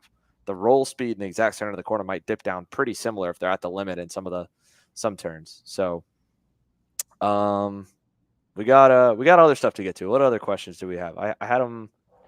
Did I lose them? Oh, wait, no, I got them. Okay. Let's see. General vibe of the CKNA Grands compared to the SCUSA Supernats. So this one, I think that the like at the CKNA Grands, like it's now become like a big event. It's obviously I shouldn't say it's now become. It has been a big event. This year now it's now the second biggest event in North America and arguably the second in the world because I don't know of a lot of events in the world of karting that are over 500 entries. Period. The only one that's bigger right now that I know of is the Supernats. But at CKNA Grands, it felt like guys didn't care as much if they won or lost. Like the majority of the people were happy to be there. And you know, you go to Supernats and like everybody's sweating like crazy, like through the whole pits of trying to win the event because it means so much. And I mean, while this is a big event internally to the grassroots budget racer community, I think the views that we pull this weekend compared to the views that we'll pull at the Supernats will kind of show you the difference of exposure. I mean, you win a headline class in like X30 or shifter at the Supernats, and there is like a very good chance that you are not going to have to, at minimum, pay to race go-karts for the next few years. At maximum, you could have a Joshua Carr situation where you just got so lucky that there was a guy getting ready to start a race car team and he picked the winner of the X30 main that year to go, you know, give a fully funded ride in F4 and F3 racing. Well, that's not, you know, what happened this weekend. There were no car team owners, you know, watching this. They do watch the Supernats. And that goes, you know, Sunday this weekend was 10,000 views. Normal weekend for us. It was this event was outpaced by a Pro Tour race by a little bit and around on par probably with what we'll see for USPKS numbers this week, maybe a little bit less. But, you know, Super Sunday was 40,000, 50,000 views. That's a lot more than just friends and family watching. So I think the prestige of it and beating drivers, it's a different kind of skill because to be fast here, equipment has to still work, right? Like we said, the center of the corner speed's the same. But there is a lot less in the driver's hands when it comes to lap time. You're just not on the brake pedal. So you're playing the guys around you, and there's a skill to that. Colin Warren, the Brandon Jarschkrack, you know, even Garrison too. But especially like with Colin and with Jarschkrack, they're really smart at pack racing. It's like there is a skill and a reason as to why guys run up front at Talladega and Daytona and Atlanta consistently. And some of the same names don't win those races.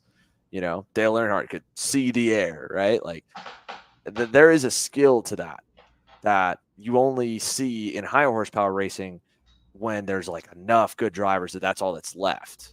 So in terms of the differences of the event to that and the atmosphere was a lot more, I feel like, just happy-go-lucky festival where a race breaks out a little bit. You don't feel like the morning of the Indy 500, like, oh, wow, this is something, you know, super nervous till they go green. There's a little bit of that, but there's also just a lot of like fun.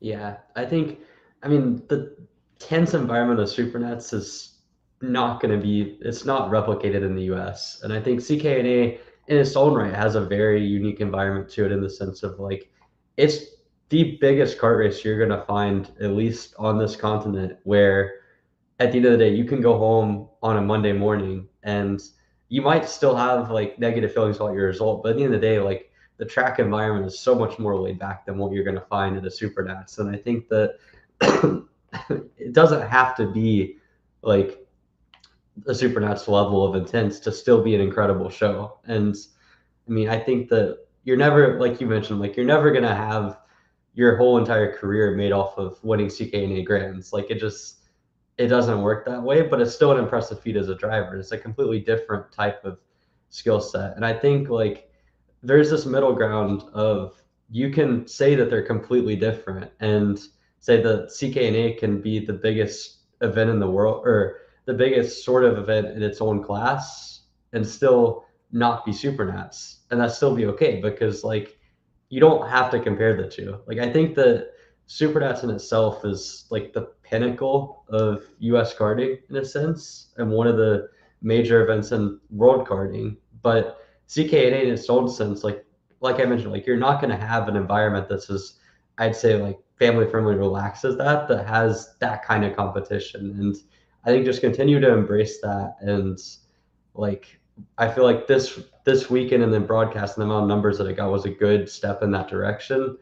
But it's less about the comparison and more about just continuing to highlight both sides of it, because like both Supernats and CKNA put on a really good show. It's just in completely different ways.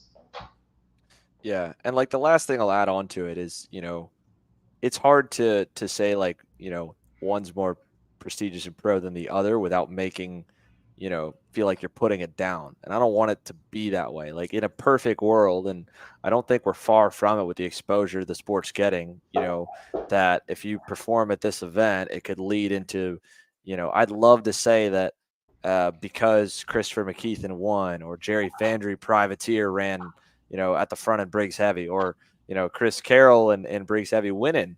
Let's stick Chris and KA Masters at Supernats, and their sponsors lined up because of the performance that he did and seeing the value that he brought to the brand. I mean, you heard from Paul.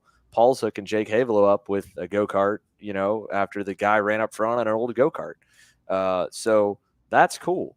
And to say that we could take a kid from 206 racing or I shouldn't say kid, but driver, if you can perform at this event, this is the limit of your budget, and you go and show up and show out, and you run up front, you drive smart, you're well-spoken in your interviews, and that leads into getting to race higher horsepower stuff, and you keep just testing the metal until you end up in X30 senior or shifter. That's, I think, where I would love to see it. And at the same point, no different from a club guy going to 206 racing. There's a lot of guys that are running that event that are former, full-time national guys or former faster engines, whether it was, open versus limited flathead racing in the 4-cycle world or whatever. As a new age guy, I don't like the disconnect.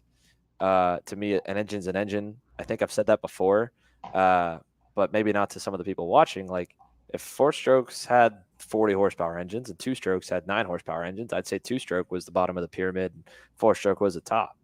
We don't, it's unfair to put the event down without saying that we have a ladder where you can actually win and get your way up to Supernats. But that's what would be really cool to see some kids that win 206 racing and get opportunities to go and run something better. Because I'd love to see if they had to brake more, if they had to work the tire more, worry about tire management.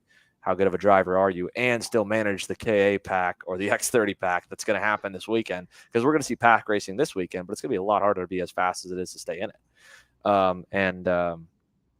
Yeah, but that's the atmosphere of it was different, but it was a good different. It was still like feeling like it's something between an oversized club race and a national. There was a little bit more seriousness to it, but a lot of it felt like you were just at the track Saturday night with your local buddies. So that was cool. See right here. This was going back kind of this from Scott Downing. What other kind of racing do you not have to give a lane without drawing an unavoidable? Do you not have to give a lane without drawing an unavoidable penalty? And like my exact speech when I would run these Sunshine State Karting Challenge races would be like, look, like we are we just are a different discipline of racing, and the passing just happens differently, right? Like the idea of the holding the outside, you heard it from even these old school guys. I thought for a while that a lot of, and the disconnect between the 4-stroke and 2-stroke worlds, and we saw it with the way the penalties were officiated this weekend, that, you would never see at a SCUSA race or USPKS race, or hardly ever, Stars race, what you name it, of a guy holding on the outside and the inside guy running him off the racetrack or not giving him, a million lanes, and he wouldn't get a penalty, or would get a penalty. The inside guy would. Here we saw that. It's in car racing, like F1, you have to always leave the space, right? That quote from Alonso, IndyCar, whatever. Yeah, you got to give a full lane. Go-kart passes happen quicker. The racing's different. It's officiated differently. The code of conduct is different. So this right here is exactly why I think that, and not to, knock on to Scott, but this is why like the officiating needs to be concise top to bottom. So that what I just explained is explained to every club racer at the club level before they show up here, and you have this not, lack of kind of understanding on the same page. Let's see what else do we, oh man, our YouTube chat is going crazy tonight. Let's see.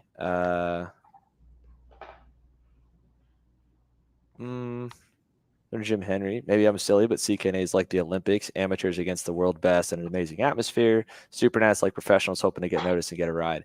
Kinda. I say like the get a ride part because that happens, but more than anything, Supernats is like fully factory backed efforts. Here, I'm kind of glad that Burrell Art isn't sending guys, and Tony Kart's not sending guys, and CRD's not sending guys, and gives room for the independents, because as this event grows and people sell go-karts by winning this race, big rigs will roll in because the money's going to be made to sell go-karts. There was already like people a little bit upset that Jarscrack and Massimino and as many guys were on Coyotes. And Coyote is pretty close to being able to be a manufacturer, go to toe-to-toe with these guys too. But I would say the Olympics probably is closer to the Rotax World Finals, where it's like all spec go-karts. For those that don't know, the Rotax Worlds, shouldn't say world Finals, Grand Finals, not World Championship, not World Finals, right? Grand Finals, 360 brand new go-karts, brand new engines. You raffle, you get your cart, you go. Tillotson did the same thing at the T4 Nations Cup. That's kind of cool because that's like nations, because you have to punch your ticket to be part of Team USA. Team USA pits together. All the countries get pitted by each other. And guys that would normally never talk to each other now are all on the same team because of it. So that feels more like the Olympics. But CKNA is like, I don't know. I feel like it's like Cup drivers coming back to run their local late model short track, or like Cup guys running Xfinity, but running it on Xfinity teams, and similar budgets being put behind them. You have Austin Garrison's not running Speed Concepts Racing, and Speed Lab Racing Engines isn't doing 206s, but Austin Garrison's here on a 206 Trackside Karting Services team with a box, or not box stock, pretty easy 206. Or Jared Scrack's not on a Tony kart for Doty. He's here for Coyote American. So that's cool. And it creates cool stories too, because like you have like a Christopher McKeithen winning against Paulie and against Jarsa Kraken on the same team, and I'm sure like it's one of those things where you can't really have it both ways, where you can't want it to be branded as a huge race and then not be open to the best possible drivers running. And I think that like eventually, like you mentioned, the factory teams, as more momentum, as they see more opportunity to make money from a race, they're going to come in. As the drivers see more exposure, I mean, some of these guys like just want to have fun with it, but at the same time, like there's always going to be some internal selfish battle about, hey, like this is another chance to run up front, to have fun, but also to look good. And I think that this was, to me, some of the racing that I watched last weekend at the front of the field was honestly some of the best 4-stroke racing I've seen in recent memory. And I think a lot of that has to do with the driver quality and the fact that you're bringing a mixture of guys, young guys that have a lot to prove, guys like Christopher McKeithen, who this was the biggest weekend of their life, and then guys like Jarsa Crack or Massimino, who are kind of like, they have that experience running it all three, like all three different levels, all kinds of different engines. And I think when you mix those guys in, it makes for a really good product. And the more that we see that kind of stuff, the better I think the product's going to be going forward.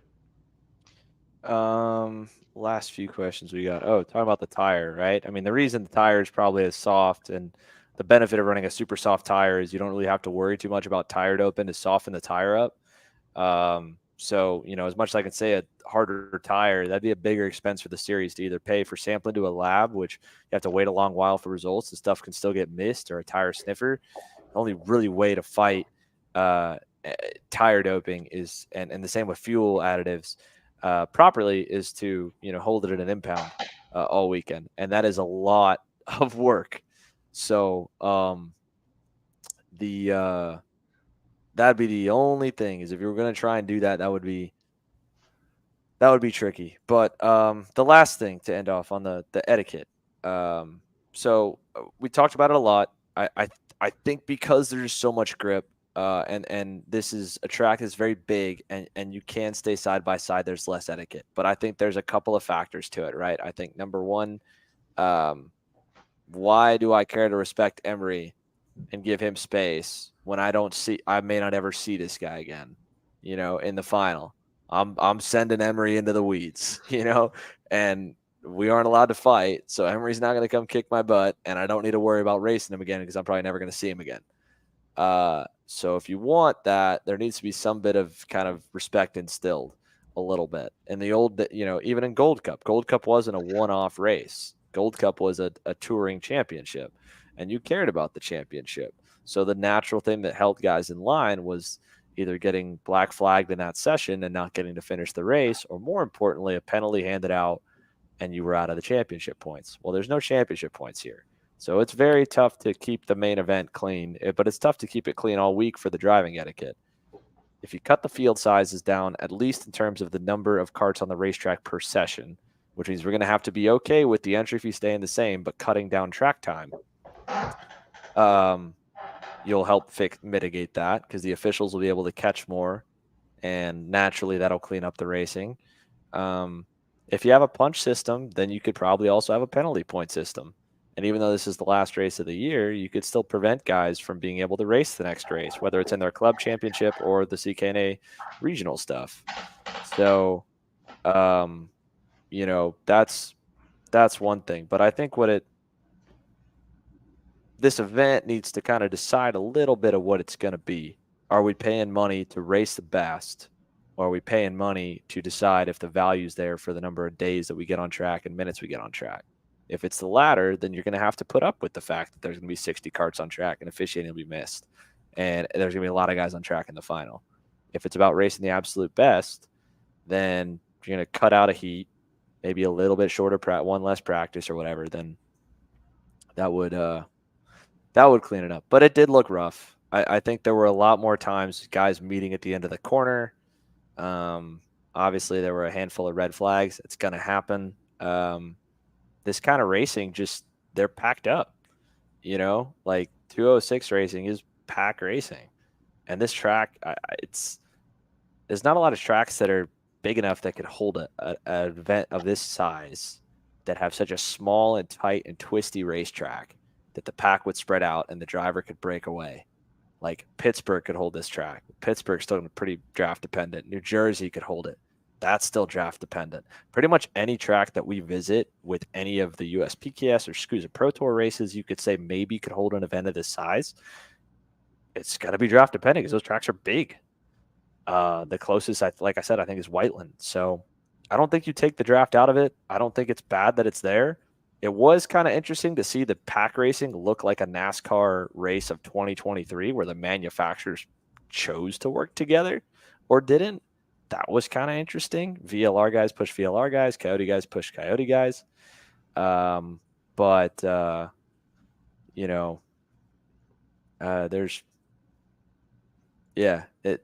etiquette's not there, but that's such a hard problem to fix for a one-off race. Nothing matters once you go home, unless you get told to go home. It's the same thing. I mean, you even see it some IME Grands, I would argue, as a similar, if maybe not as obvious issue. Like those one-off races, supernats as well, you're going to have guys in the mid to back of the field where once they feel like there's nothing they're really losing by racing overly aggressive, they're going to race overly aggressive. There's no consequence to it. Like you mentioned, like I might never race certain people again. And if I feel like they've done me slightly wrong, there's nothing stopping me from just going completely unhinged on them. And I think that CKNA and the racing of Briggs lends itself to is naturally going to have more of those situations. But fundamentally, the two things that create the issue are, or three things, I guess, is one is a large pack size, two is a one-off event where there's no real repercussions or consequences for racing in an unhinged manner, and then three is having a field spread that's so close together and that lends itself to those opportunities to race aggressively. And when you have one race that brings all of those factors together, it's going to be a mess. And I think going forward, in some ways, you have to kind of, like you mentioned, you have to kind of decide whether or not you want to embrace that mess and just understand, like, hey, there's going to be aspects of this that are going to be kind of ugly to watch, and it's just about mitigating them. Or do you want to make it into more of a specialized showdown where it's like 20 to 30 carts, and then you can kind of at least mitigate one or two of those factors? So, I mean, I think it's one of those things that, like, from an issue standpoint, like, yes, you'd like to see more clean racing. I certainly think the middle of the field is basically a war zone when you get into CKNA, and certainly once you get to the finals where there's nothing to lose. But I also think that a lot of that's just going to be naturally how the event runs, and also the class itself bringing on close racing. It was still cool, though. It was cool to be there. It was cool to meet a lot of you guys that watch us week in, week out. That were, it was the first event we got to meet in person. I got stopped by a lot of people. Got told by one guy that he watched one of our first videos in 2020 and 2021, and he was a rental league guy. And after he watched it, he looked up a track, found Bushnell in Central Florida, and bought a go-kart and started racing. And I didn't think we had that kind of an impact. That was pretty sick. And to hear that and to hear the impact of, how cool it was for a lot of families to be able to still watch makes it worth it. The last bit of the race tracking stuff, how do we feel about Euro swerving? I guarantee I would like to double dog dare anyone to try and Euro swerve this weekend. That's like Blake Hunt's biggest pet peeve as the USPKS race director. You get caught Euro swerving, he's probably going to throw you out this weekend. It is the dumbest, most disrespectful move you can possibly do, in my opinion, on the racetrack. I mean, what we're talking about with swerving is typically when you get crossed over or you see a guy about to pass you on the inside, you take the steering wheel, you jerk it at him to freak him out and try to scare him, or you try to actually hit him. It is one of the most unsportsmanlike. You're already beaten, and you're mad that you're getting beaten into the corner, beaten coming out of the corner because he's alongside you, and you don't want him to be there anymore, so you try and scare him or try and wreck him. Dirtiest stuff out there. Terrible for the sport. And there's probably going to be a lot of it at the FIA World Championships, but I already called those guys out earlier this year, so I'm not going to piss them off again because I heard that went all the way to the paddock.